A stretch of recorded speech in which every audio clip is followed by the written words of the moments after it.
Hello fight fans, Sean O'Connell here. That is Kenny Florian. We're inside the PFL Smart Cage to talk about a revolutionary statistic that we, the PFL, have brought to the world of mixed martial arts.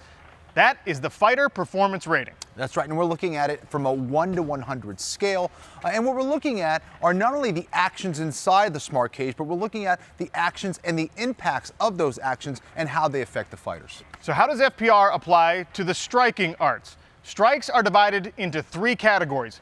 All of them score, but the damage, the effectiveness, is about the impact, and that scores more heavily in the fighter performance rating. Let's talk about our first category. A strike landed.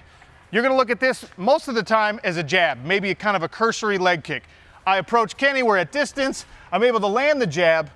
Sure, it hits him, he eats it, but his balance is unaffected, his motion is relatively unaffected. Kenny's ready to keep striking and to come forward. That is a strike landed, but we're looking for damage strikes in the FPR. That's right, and that's a different tier than, say, this one, where I'm throwing a power shot, I'm throwing that rear shot, where as Sean's coming forward, not only does it stop him from moving forward, but it could potentially send him back a little bit. Now, I didn't stop the fight at this point, I didn't knock him down, but if he eats 10 of those, that could definitely then stop the fight. So that is a different tier, a different level of strike where I'm really landing with a lot more power. And that could also be in the form of a big leg kick as well. So you could score it with leg kicks, you can score it with punches, of course. Those damage strike ones, it's the cumulative impact that puts me in danger. But every fighter is looking for this one, the big shot, the damage strike 2. You're gonna know these when you see them. Kenny Florian, he can't handle the power, right? I throw a big overhand, it lands, he stumbled, maybe he falls down.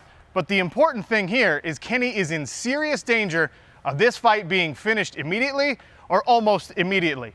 That's what a damage strike 2 is all about. Imminent danger for your opponent. And of course, a damage strike 2 weighs most heavily into the FPR algorithm. 3 different categories of strikes. They are not all created equal. Every single round, you get a score based on effective takedowns, based on submission attempts, based on these strikes. FPR is telling you who wins this fight, and the only way for a fighter to score a 100 is to get that finish.